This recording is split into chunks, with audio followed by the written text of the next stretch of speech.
नमस्कार। PP news line के prime time में आप सबका स्वागत। मैं हूं रजनी अनुभव। आइए सबसे पहले नजर डालते हैं आज दिन भर की प्रमुख सुर्खियों पर। गर्मी बढ़ने से सब्जियों के दाम में भी आया भारी उछाल। बागवानी को बड़ा उछाल देने के लिए सरकार जम्मू संभाग में लगवाएगी 25 लाख फलदार पौधे। प्रदेश में अब बनेगी हॉकी और फुटबॉल की आवासीय अकादमी। और जम्मू एयरपोर्ट से रात्रि विमान सेवा 23 जुलाई से शुरू। अब समाचार विस्तार से।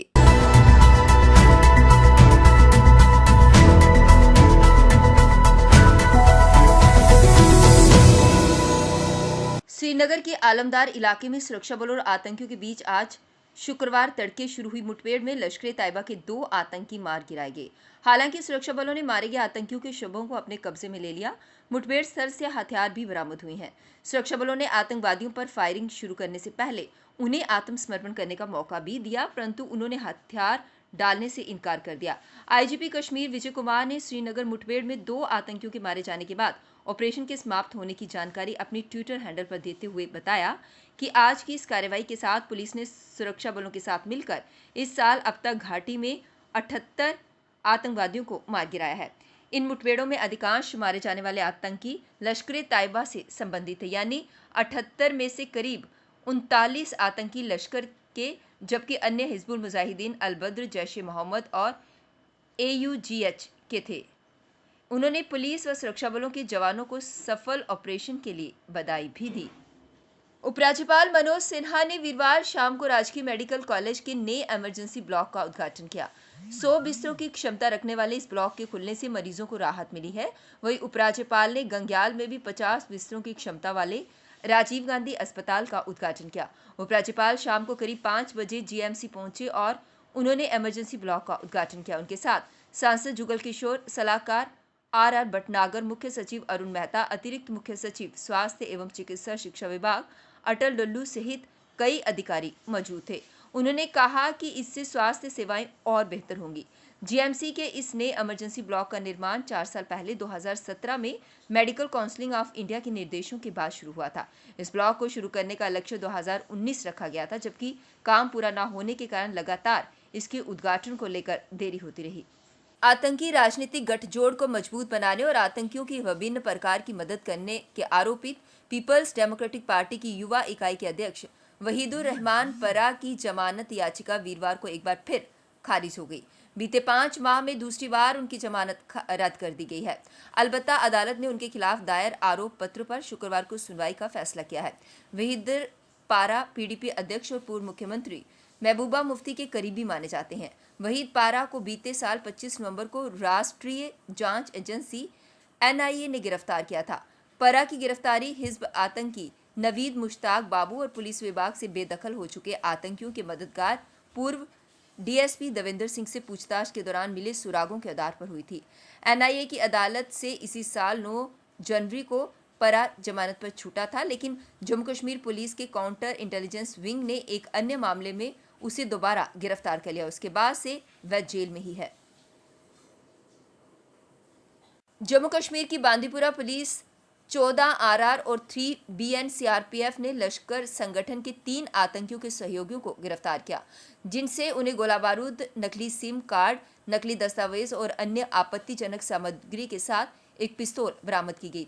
गिरफ्तार व्यक्तियों में सुहैब अल मलिक, एजाज आह नजर और तौसीफ आह शेख शामिल हैं। तीनों सहयोगी लश्कर के संगठन के लिए काम कर रहे थे और अपनी गतिविधियों को आगे बढ़ाने के लिए आतंकियों को नकली सिम कार्ड मुहैया करा रहे थे। जानकारी के अनुसार गिरफ्तार किए गए तीनों आतंकी सहयोगी लश्कर-ए-तैयबा के आतंकी शाकिर और ऑपरेशन कमांडर बाबर के संपर्क में थे। ये दोनों इस समय POK में हैं। गर्मी बढ़ने के साथ ही कई सब्जियों के दाम में भी उछाल आया है। आम लोगों का कहना है कि कोरोना के कारण पहले ही परेशानी है, ऊपर से बढ़ती महंगाई ने घर का बजट बिगाड़ कर रख दिया है। दुकानों और रेहड़ियों पर सब्जी विक्रेता मनमाने दाम वसूल रहे हैं, जबकि मंडी में दाम कम है। परेड मंडी में सब्जी खरीदने आए शहरवासियों ने बताया कि हर दिन सब्जी के दाम में बदलाव होता रहता है, कोई निर्धारित मूल्य नहीं है। मंडी में सब्जी सस्ती है, लेकिन बाजार में पहुंचते ही इसके दाम दोगुने हो जाते हैं। मंडी में सब्जी लेने आए विक्रेता ने बताया कि जब कोरोना नहीं था तब भी सब्जी के दाम बढ़ते थे। जम्मू शहर में पहाड़ी इलाकों से सब्जी आती है, उसका किराया ज्यादा होता है। डोगरा चौक पर सब्जी बेचने वाले दुकानदार ने बताया कि गर्मी के मौसम में हर साल सब्जी के दाम बढ़ते हैं। 20 रुपए सब्जी मंडी में बिकती है तो 30 रुपए दुकान पर बेचनी ही पड़ती है। जम्मू संभाग में बागवानी को बड़ा उछाल देने के लिए सरकार उच्च घनत्व विधि में 25 लाख फलदार पौधे लगवाएगी। अखनूर में बागवानी सप्ताह का शुभारंभ करते हुए उपराज्यपाल मनोज सिन्हा ने कहा कि ये जम्मू संभाग में बागवानी क्षेत्र का सबसे बड़ा लक्ष्य है, जिसे बागवानों के सहयोग से हासिल किया जाएगा। 14 से 20 जुलाई तक प्रस्तावित बागवानी सप्ताह में पौधारोपण से लेकर बागवानी से जुड़ी हर गतिविधि को तकनीक से जोड़ने और उत्पादों को बाजार दिलाने पर ध्यान दिया जाएगा। एलजी ने कहा कि किसानों की आय को दुगना किया जाएगा। एलजी ने आरएसपुरा चक्रोई में 100 एकड़ भूमि पर mega high density plantation nursery का नींव पत्थर रखा। चिनाब दरिया से सटे बोवरिया गांव में पौधारोपण अभियान शुरू करवाया। उन्होंने कहा कि पहले न्यूनतम 4 कनाल भूमि पर ही बागवानों को पौधारोपण पर सब्सिडी मिलती थी, अब ये सीमा हटा दी गई है। रामबन जिले में एलोवेरा के 1.20 करोड़ पौधे लगाए जाएंगे। डोडा व रामबन में स्ट्रॉबेरी के 42 लाख व जैतून के 67,500 पौधे लगाए जाएंगे। जम्मू कश्मीर में फुटबॉल और हॉकी में पेशेवर खिलाड़ी तैयार होंगे। इसको लेकर सरकार ने बड़ा कदम उठाया है। सरकार प्रदेश में हॉकी और फुटबॉल की आवासीय अकादमी बनाने जा रही है। यह अकादमी जम्मू और कश्मीर संभाग में बनेगी। युवा सेवा और खेल विभाग इसको लेकर प्रपोजल तैयार कर रहा है और जल्द ही इन अकादमियों का काम जमीनी स्तर पर शुरू हो जाएगा। आवासीय खेल अकादमी बनने से प्रदेश के युवाओं में खेल शिक्षा की संस्कृति को बढ़ावा देने में मदद मिलेगी। आवासीय खेल अकादमियों के लिए चुने जाने वाले खिलाड़ियों को खेल कोचिंग के साथ साथ उनकी पढ़ाई की भी व्यवस्था की जाएगी। इससे भविष्य में प्रदेश से खिलाड़ियों की भागीदार राष्ट्रीय व अंतर्राष्ट्रीय स्तर पर बढ़ेगी। जम्मू एयरपोर्ट से रात्रि विमान सेवा 23 जुलाई से शुरू होने जा रही है। रात्रि की पहली फ्लाइट गो एयर की दिल्ली के लिए रवाना होगी। गो एयर की फ्लाइट दिल्ली से 6 बजे उड़ान भरेगी और शाम 7:30 बजे जम्मू एयरपोर्ट पर पहुंचेगी। वहीं वापसी में फ्लाइट 8 बजे जम्मू से उड़ान भरेगी और रात 9 बजे दिल्ली पहुंचेगी। जम्मू एयरपोर्ट से पहली बार रात्रि विमान सेवा शुरू होने जा रही है, जिसे लेकर एयरपोर्ट प्रबंधन ने सभी तैयारियां पूरी कर ली हैं। जम्मू एयरपोर्ट पर नाइट लैंडिंग के लिए रनवे का विस्तार और लाइटिंग का काम पूरा हो चुका है। कोविड के कारण इस कार्य में थोड़ी देरी हुई है। 23 जुलाई तक अन्य सभी जरूरी काम पूरे कर लिए जाएंगे। जम्मू एयरपोर्ट संभाग में एकमात्र एयरपोर्ट है जहां से रात्रि विमान सेवा शुरू होने जा रही है।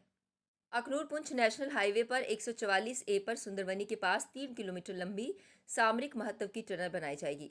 4 लेन बनने जा रहे हाईवे पर ये 3 किलोमीटर लंबी टनल फासले को 10 किलोमीटर कम कर देगी। अखनूर सुंदरवनी रोड के पहाड़ी क्षेत्र गांव केनेडी में रमिया मंखिया गोदान तक ये टनल निकाली जाएगी। बीआरओ की देखरेख में टनल का निर्माण चिनैनी नाशरी सुरंग की तर्ज पर होगा, जिसकी लागत 475 करोड़ रुपए होगी। इस टनल को बनाने के लिए 3 साल की अवधि तय की गई है। खास बात यह है कि इस हाईवे पर अधिकतर पहाड़ी क्षेत्र है और अधिकतर मोड़ होने की वजह से सफर में काफी समय लगता है। मोड़ खत्म करने के लिए ये टनल बनाई जाएगी, जिसका निर्माण ठेका CS कंस्ट्रक्शन कंपनी को दे दिया गया है। टनल बनाने से गांव गाला टॉप और गाला मंदिर सहित अन्य गांव हाईवे की जद से बाहर हो जाएंगे। कश्मीर में वायु प्रदूषण और वायु की गुणवत्ता की पल पल जानकारी मिलेगी। जम्मू कश्मीर में अपनी तरह का पहला वायु गुणवत्ता की लगातार निगरानी करने वाला स्टेशन श्रीनगर में क्रियाशील हो गया है। जम्मू कश्मीर प्रदूषण नियंत्रण समिति के अध्यक्ष सुरेश चुग ने राजबाग स्थित JKPCC मुख्यालय में इसका उद्घाटन किया। इसकी स्थापना से अब देश के किसी भी कोने में बैठा कोई भी व्यक्ति किसी भी समय श्रीनगर शहर की वायु गुणवत्ता की ऑनलाइन भी जानकारी प्राप्त कर सकेगा। इस तरह के 2 उपकरण जम्मू संभाग में भी जल्द ही स्थापित करके क्रियाशील होंगे। उद्घाटन समारोह में JKPCC के सदस्य सचिन BM शर्मा, क्षेत्रीय निदेशक JKPCC जम्मू नदीम हुसैन, क्षेत्रीय निदेशक JKPCC कश्मीर रफ़ी अहमद भट्ट, कानूनी सलाहकार JKPCC वैज्ञानिक और JKPCC के जिला अधिकारी इस मौके पर मौजूद थे। आधार शिविर रनसू शिवखोड़ी में श्रद्धालुओं की संख्या में बढ़ोतरी हो रही है। श्रद्धालु बेफिक्र होकर बोले बाबा के दर्शन के लिए गुफा की ओर आगे बढ़ रहे हैं। कोरोना संक्रमण के कारण श्रद्धालुओं की संख्या में थोड़ी कमी आई है, लेकिन अब फिर से यात्रा में बढ़ोतरी होने के कारण श्रद्धालु में भोले बाबा के दर्शन करने को लेकर काफी उत्साह दिख रहा है। बारिश हो या धूप, श्रद्धालु पैदल एवं घोड़े पर सवार होकर भोले बाबा के दर्शन करने के लिए गुफा की ओर आगे बढ़ रहे हैं। दर्शन से पहले श्रद्धालु गंगा में जिलमिलाती मछलियों को आटा डालकर पुण्य के भागी बन रहे हैं। रनसू से पहले कुछ जगह पर सड़क की खस्ता हालत होने के कारण श्रद्धालुओं को समस्या का सामना करना पड़ रहा है, लेकिन इसके बावजूद श्रद्धालुओं के कदम आगे बढ़ने से नहीं रुक पा रहे। श्रद्धालु बम बम बोले के जय घोष लगाते हुए गुफा की ओर आगे दर्शन के लिए रवाना हो रहे हैं। राफेल लड़ाकू विमान का नाम सुनकर चीन और पाकिस्तान में खलबली मची हुई है। राफेल की काट के लिए चीन और पाकिस्तान के पास कोई विकल्प नहीं है। निश्चित रूप से राफेल भारतीय वायुसेना की वायु श्रेष्ठता प्रदान करेगा। इसके मुकाबले चीन के J-20 चेंगदू में 5वीं पीढ़ी का लड़ाकू विमान बताया जाता है। हालांकि चीन के J-20 का कोई युद्ध का उसे अनुभव नहीं है। राफेल कई मिशनों पर सफल प्रदर्शन कर चुका है। राफेल की युद्ध क्षमता अफगानिस्तान, लीबिया, इराक, सीरिया और माली में फ्रांसीसी वायु सेना के मिशन में साबित हो चुकी है। गति के मामले में ये पाकिस्तान के बड़े बेड़े में शामिल F-16 को भी मात देता है। आइए जानते हैं राफेल विमानों की खासियत। वायुसेना के बेड़े में शामिल होने के बाद कितनी मजबूत होगी सेना। अब वक्त हो चला एक ब्रेक का, मिलते हैं ब्रेक के बाद। मजबूती की पहचान ACC cement, messrs Bishandas Jaswal and sons, authorised stockist, ACC cement, 45 transport Nagar, Jammu. Break के बाद बढ़ते हैं अगली बड़ी खबर की तरफ। श्री मां चामुंडा देवी जी की छड़ी मुबारक यात्रा आज बहुत धूमधाम से निकाली गई। इस यात्रा की शुरुआत 2003 में हुई थी और इसकी शुरुआत पक्का तालाब बाहू फोर्ट से आरंभ हुई थी और आज ये 19वीं यात्रा है। इसमें लोगों ने बढ़ चढ़कर हिस्सा लिया और बहुत ही श्रद्धापूर्वक इस यात्रा को निकाला गया। इसमें शर्वादार माँ के जो आज दर्शन करने के लिए यहाँ से पवित्र छड़ी आरंभ हो रही है। इसका जो आज छड़ी पूजन है वो ईशांत गुप्ता जी जो IT सेल के प्रभारी हैं प्रदेश के, उन्होंने किया है। संपूर्ण श्रद्धालुओं से आग्रह है कि वो छड़ी के दौरान जो SOP जारी की हैं सरकार ने कोविड-19 की, उसको मद्देनजर रखते हुए छड़ी में भाग लें ताकि कोई भी। JMC के अंतर्गत बहुत से पब्लिक पार्क्स में आज प्लांटेशन ड्राइव की शुरुआत की गई। इसी के अंतर्गत वार्ड नंबर 22 शास्त्री नगर में भी प्लांटेशन ड्राइव की शुरुआत हुई। इस मौके पर वार्ड के कॉर्पोरेटर जयदीप शर्मा खास तौर पर उपस्थित थे।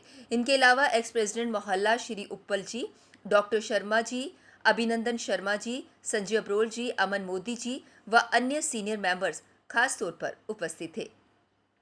Jammu and Kashmir petroleum dealers association द्वारा आज एक प्रेस मीट की गई, जिसमें लोगों को आने वाली परेशानियों से रूबरू करवाया गया। इसमें ये जानकारी दी गई कि लोगों को बहुत सारी परेशानियां आ रही हैं पेट्रोल डलवाते वक्त। इसके बारे में उन्होंने प्रेस कॉन्फ्रेंस के माध्यम से लोगों से जानकारी साझा की।